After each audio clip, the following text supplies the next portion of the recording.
پھر میرے آقا صلی اللہ علیہ وآلہ وسلم فرماتے ہیں ایک بندے کے نماز، صدقات، پھر اس کی عبادت چمک دمک کے ساتھ تیسرے آسمان پر جاتی، یعنی وہ پہلے پہ بھی کامیاب ہو گیا، دوسرے پہ بھی کامیاب ہو گیا، یعنی نہ وہ غیبت والا تھا نہ دنیاوی غرض والا تھا، اس کے اعمال پہنچ گئے تیسرے آسمان۔ کرامن کاتبین اس کو تیسرے آسمان پہ لے کے پہنچتے ہیں۔ ایسے میں تیسرے آسمان کا دربان کہتے ہیں روکو اور اس عمل کو اس کے منہ پہ پھینک مارو، رد کرو اس کو، اور اس سے کہہ دو کہ تیرے لیے کوئی بخشش نہیں ہے، کوئی مغفرت نہیں ہے تیرے لیے، میں اس عمل کو جانے نہیں دوں گا آگے اللہ کی طرف، اس کو یہیں سے واپس کرو۔ کیوں نہیں جانے دو گے تم اللہ کی طرف؟ تو وہ کہتا ہے کہ میں تکبر کرنے والوں پر مقرر ہوں، اور اللہ نے مجھے حکم دے رکھا ہے کہ تکبر کرنے والوں کے اعمال کو میں آگے نہیں جانے دوں گا۔ تو یہ بندہ تکبر کرتا تھا، گھمنڈ تھا اس کے اندر، گھمنڈ۔ پہلے آسمان پر غیبت کرنے والوں کی نیکیاں واپس کر دی جاتی ہے، دوسرے آسمان سے دنیاوی غرض کے لیے نیکی کرنے والوں کی نیکیاں واپس کی جاتی ہے، اور تیسرے آسمان سے گھمنڈ کرنے والوں کی نیکیاں واپس کی۔ کس چیز پہ آدمی تو گھمنڈ کر رہا ہے؟ تکبر کس پر ہے؟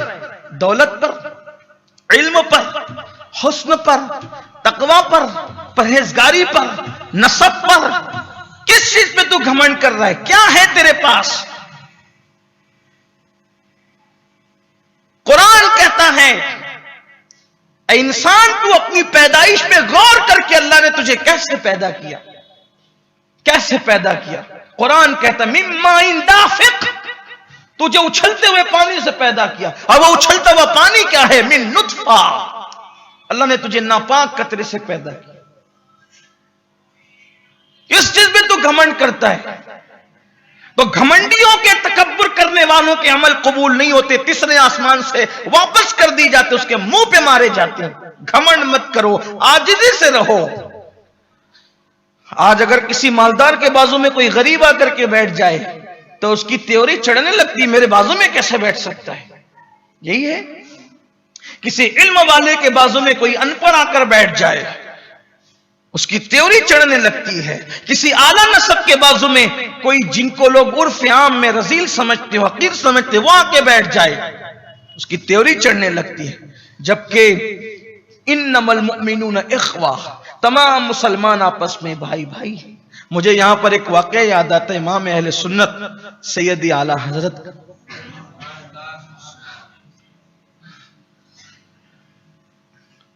ایک سیٹھ صاحب آپ کے یہاں آتے تھے، امام اہل سنت کے ساتھ چارپائی میں بیٹھے ہوئے تھے۔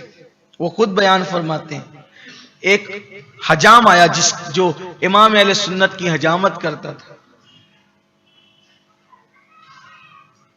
تو اس حجام کو دیکھ کر کے ان کی تیوری بدل گئی۔ امام نے دیکھا، سمجھ گئے بڑا گھمنڈی ہے سیٹھ۔ آپ نے فرمایا او فلاں آؤ، ہم سب مسلمان آپس میں بھائی بھائی ہیں، اپنے پاس بیٹھا لیا۔ اٹھ کر کے وہ سیٹھ صاحب جو بھاگے پھر دوبارہ نہیں آئے۔ امام نے فرمایا ہمیں کیا غرض؟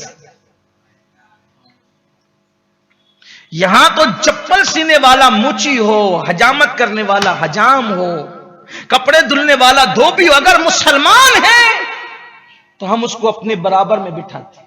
یہاں اونچ نیچ نہیں ہے۔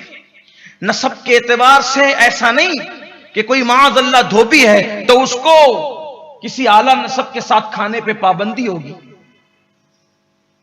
یہ دنیاوی رسومات کا مذہب نہیں ہے، یہ اسلام ہے۔ اسلام نے کالے کو گورے سے، گورے کو کالے سے برابر برابر کھڑا کر دیا۔ چھوٹے سے بڑے کو، بڑے سے چھوٹے کو، کوئی اعلیٰ نہیں، کوئی ادنا نہیں۔ کسی عربی کو کسی اجمی پر، کسی اجمی کو کسی عربی پر، عربیت اور اجمیت کی بنیاد پہ کوئی فضیلت نہیں ہے۔ اگر فضیلت ہے تو ایک ہی وجہ سے ہے، ان اکرمکم عند اللہ اتقاکم، جو اللہ کے نزدیک سب سے زیادہ عزت والا وہی ہے جو اللہ سے سب سے زیادہ ڈرنے والا ہے۔ امام اہل سنت نے حجام کو اپنے بازو میں بٹھایا، وہ سیٹھ صاحب بل بلاتے ہوئے چلے گئے۔ ہمیں کیا غرض؟ کہا ہمیں کیا غرض سیٹھ صاحب سے، ہمیں کیا غرض؟ اس لیے کہ وہ چندے پہ پلنے والے نہیں تھے نا، اس لیے انہوں نے کہا ہمیں کیا غرض۔ جو رسول اللہ کے ٹکڑوں پہ پڑنے والے ہوں انہیں کسی سے کیا غرض؟ کون دیتا ہے؟ دینے کو منہ چاہیے، دینے والا ہے سچا ہمارا نبی۔ ہم نے تو بانٹ دیا ہے، لوگوں کو تقسیم کر دیا۔ غریب اور امیر میں جنازے بھی تقسیم ہوئے، غریب اور امیر میں بیماریاں بھی تقسیم ہوئی، غریب اور امیر میں شادیاں بھی تقسیم ہوئی۔ دیکھو غریبوں کے یہاں کے کارڈ آتے کتنے لوگ جاتے ہیں، اور امیروں کے یہاں آتے تو کتنے لوگ جاتے ہیں۔ غریبوں کے یہاں کی میتیں ہوتی تو کتنے جاتے ہیں، امیروں کے یہاں ہوتی تو کتنے جاتے ہیں۔ غریبوں کے یہاں کی دعوت میں کتنے جاتے ہیں، امیروں کے یہاں کی دعوت میں کتنے جاتے ہیں۔ یہ سب گھمنڈ ہی گھمنڈ ہے، کچھ نہیں ہے۔ تیسرے آسمان سے عمل پھینکے جاتے ہیں، منہ پہ مارے جاتے ہیں، کوئی عمل قبول نہیں ہوتی۔ انکساری والوں کے قبول ہوتے، عاجزی والوں کے قبول۔ دیکھ رہے ہیں ایک نیکی کو کس قدر منزل سے گزارا جاتا ہے۔ آپ کیا سمجھتے ہیں؟ ہم کیا سمجھتے ہیں؟ دیکھو یہ حدیث لرزا رہی ہے، اسی لیے تو معاذ بن جبل حدیث کے یاد آنے پہ یوں ہی تھوڑی روئے تھے اتنا۔ اس لیے گھمنڈ نکال دو، تکبر نکال دو۔ آج کسی کو اگر اللہ دولت دے، عزت دے، یار وہ مصافحہ بھی کسی سے کرنا پسند نہیں کرتے۔ اگر مصافحہ بھی کریں گے تو منہ ٹیڑھا کر کے کریں گے۔ کیا اوقات ہے لوگوں کی۔ اور وہ نبی جس کی رضا خدا چاہے، جب کوئی ان کے ہاتھ میں ہاتھ دیتا تھا تو اس وقت تک میرے نبی اس سے ہاتھ نہیں چھڑاتے تھے جب تک کہ وہ خود ہاتھ نہیں چھوڑ دیتا تھا۔ آسیو تھام لو دامن ان کا، وہ نہیں ہاتھ جھٹکنے والے۔ اتنے بڑے ہو کر کے کیسی عاجزی تھی۔ غلاموں کو ساتھ میں لے کر کھاتے تھے، غریبوں کو ساتھ۔ یہاں ایک بات مجھے اور یاد ہے، انہی کی تربیت کا نتیجہ تھا کہ اپنے گھر والوں کے اندر انہوں نے کیسی عاجزی پیدا کی تھی۔ ایک مرتبہ امام حسین راستے سے جا رہے تھے، توجہ کرنا، امام حسین علی جدی والد السلام راستے سے جا رہے تھے تو دیکھا کہ راستے میں بیٹھ کر کچھ غریب لوگ کھانا کھا رہے ہیں، غریب لوگ، فقیر لوگ۔ وہ کہتے ہیں امام آؤ نا ہمارے ساتھ کھاؤ نا۔ امام اپنی سواری سے اتر کر جاتے ہیں اور ان کے ساتھ بیٹھ کر کے ایک لقمہ اٹھاتے ہیں۔ اچھا میں چلوں؟ ہاں جائیے۔ خوش ہو گیا ان کا دل، بھئی غریبوں کا دل تو انہی کے پاس بیٹھنے سے خوش ہو گیا، ان کا دل خوش ہو گیا۔ امام نکلے، اللہ تیرا شکر ہے کہ تو تکبر کرنے والوں کو پسند نہیں کرتا، اور میرے اندر تکبر نہیں۔ تکبر نہ کرو، نہ علم پر، نہ حسن پر، نہ تقوی پر، نہ پرہیزگاری پر، نہ نسب پر۔ اس لیے کہ ہمیں کیا، ہم امام غزالی فرماتے ہیں کہ میرے استاد کے سامنے ایک بندہ چل رہا تھا بڑے گھمنڈ اور تکبر سے۔ کچھ لوگ چلتے ہیں ان کے چلنے کا انداز بھی تکبر والا، حالانکہ قرآن کہتا ہے کہ زمین پہ اکڑ کے مت چل، زمین پہ اکڑ کے مت چل۔ بلکہ اللہ نے ولیوں کی پہچان بیان فرمائی کہ جو رحمان کے بندے ہیں وہ زمین پہ اکڑ کے نہیں چلتے۔ رحمان کے بندوں کی پہچان ہے کہ وہ زمین پہ اکڑ کے نہیں چلتے، وہ اکڑ کے چل رہا تھا۔ امام غزالی کے استاد تھے، امام غزالی کے استاد، انہوں نے کہا اکڑ کے مت چل، گھمنڈ اللہ کو پسند نہیں ہے، تکبر پسند نہیں ہے اللہ کو۔ تو اس سے پہلے کہ وہ سدھرتا یا اپنی چال بدلتا، کیونکہ کچھ لوگ زیادہ ہی جڑ ہوتے نا تکبر میں، آپ نہیں پہچانتے میں کون ہوں۔ امام غزالی کے استاد کو کہہ رہا ہے، اپنی پہچان بتا رہا ہے، آپ نہیں پہچانتے میں کون ہوں۔ ہوگا کسی بڑے باپ کا بیٹا ہوگا تو کہتا ہے آپ نہیں پہچانتے کون ہوں۔ امام غزالی کے استاد نے کہا پہچانتا ہوں نا، بہت اچھے سے پہچانتا ہوں۔ کہا بتائیں میں کون ہوں۔ فرمایا تیری ابتدا ناپاک قطرہ ہے اور تیری انتہا قبر کی سڑی ہوئی مٹی اچھی طرح جانتا ہوں۔ کیڑے پڑیں گے اس مٹی میں جو تو بننے والا ہے، بدبودار گارا ہوگا تو بننے والا ہے، میں اچھی طرح جانتا ہوں۔ پیدا ہوئے ناپاک قطرے سے اور مرنے کے بعد تو نے مٹی ہو جانا ہے سڑی ہوئی، اچھی طرح جانتا ہوں۔ کر لے تکبر، آپ بھی کر لیں۔ میری چمڑی سب سے زیادہ گوری ہے، میں سب سے زیادہ پرنور ہوں۔ چمڑیوں کی سفیدی پرنوری ہوتی ہے کہ دلوں کا تقوی پرنوری ہوتی ہے۔ انما یخشی اللہ من عبادہ العلماء۔ اگر آپ سفید چمڑی کو نورانیت سمجھتے ہیں تو بلال کو کس کھاتے میں رکھو گے؟ اس لیے سفید چمڑیوں پہ نہ جائیں، اپنی سفید چمڑیوں پہ نہ اترائیں۔ اگر اس سفید چمڑی کو آپ قبر کے کیڑوں سے بچا لے گئے تو آپ کامیاب ہیں، ورنہ یہ تو مٹی ہونا اس میں۔ تو تکبر کرنے والوں کا عمل تیسرے آسمان سے واپس جاتا ہے۔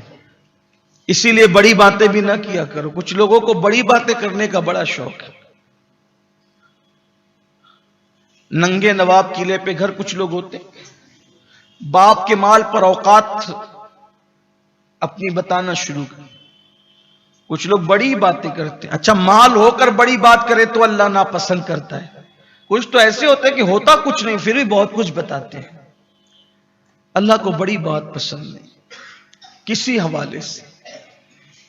حکمت اور اب بڑی بات کرنے والے لوگ ہمیشہ نیچے دیکھتے ہیں۔ ایک مرتبہ ایک صاحب نے کہہ دیا، مجھ سے پوچھ لو جو کہو گے میں جواب دے دوں گا۔ کیا کہا؟ مجھ سے پوچھ لو جو کہو گے میں جواب دے دوں۔ ایک چھوٹا سا بچہ اٹھ کے کھڑا ہوا، اس نے کہا حضور ذرا یہ بتا دیں، بلکہ وہ بچہ بھی کھڑا نہ ہوا، اس نے بازو والے سے کہا ذرا پوچھو نا، مجھے ادباً اچھا نہیں لگتا کہ ان سے پوچھوں، یہ کہہ رہے ہیں کہ جو پوچھو گے میں بول دوں گا، جواب دے دوں گا، ذرا ان سے پوچھو کہ وہ جو سلیمان علیہ السلام کا جب لشکر جا رہا تھا، وہ جو چونٹی نے کہا تھا کہ اے چونٹیوں اپنی اپنی بلوں میں گھس جاؤ، کہیں ایسا نہ ہو کہ سلیمان کا لشکر بے خیالی میں تمہیں کچل دے، تو وہ چونٹی نر تھی کہ مادہ تھی؟ ذرا پوچھئے نا حضرت۔ جب انہوں نے پوچھا تو اچھے انسان تھے، بزرگ تھے، زبان سے نکل گئی بات بڑی، لیکن تھے بزرگ۔ فوراً احساس ہوا انی تبت الیک، مولا میں تیری طرف رجوع لایا۔ کہا لیکن یہ سوال کیا کس نے؟ آپ نے تو نہیں کیا، آپ وہ شخصیت نہیں ہے، کسی اور نے کیا؟ ہاں کون کیا ہوگا؟ یہ بچہ پوچھ رہا ہے۔ کہا سوال اس کو پتہ ہے تو جواب بھی پتہ ہوگا، بچے کھڑے ہو بول۔ میں نہیں جانتا، تو ہی بتا کہ وہ نر تھی کہ مادہ تھی، مجھے نہیں پتا۔ دیکھو احساس ہوا اس ننھے سے بچے نے جس کی عمر 4 یا 5 سال کی تھی، اس نے کہا حضرت وہ مادہ تھی، نر نہیں تھی، وہ مادہ تھی۔ وہ کہا بیٹا جب وہ مادہ تھی تو اس کا ثبوت کیا ہے؟ تو کہا عربی زبان میں مذکر کے لیے قالا آتا ہے اور مؤنث کے لیے قالت آتا ہے، تو قرآن نے وہاں قالت نملتو کہا نا، اس لیے وہ مؤنث تھا۔ وہ 5 سال یا 4 سال کا بچہ کون تھا اس کو بھی معلوم کر لیں، اسی کو امام اعظم ابو حنیفہ کہتے ہیں۔ 4-5 سال کی عمر میں قرآن پر جس کی نظر کا یہ عالم ہو، وہ ہم سنیوں کا، ہم حنفیوں کا امام اعظم ابو حنیفہ۔ کہنے کا مطلب ہے کسی معاملے میں بڑی بات نہ کی، اللہ کو بڑی بات پسند ہے۔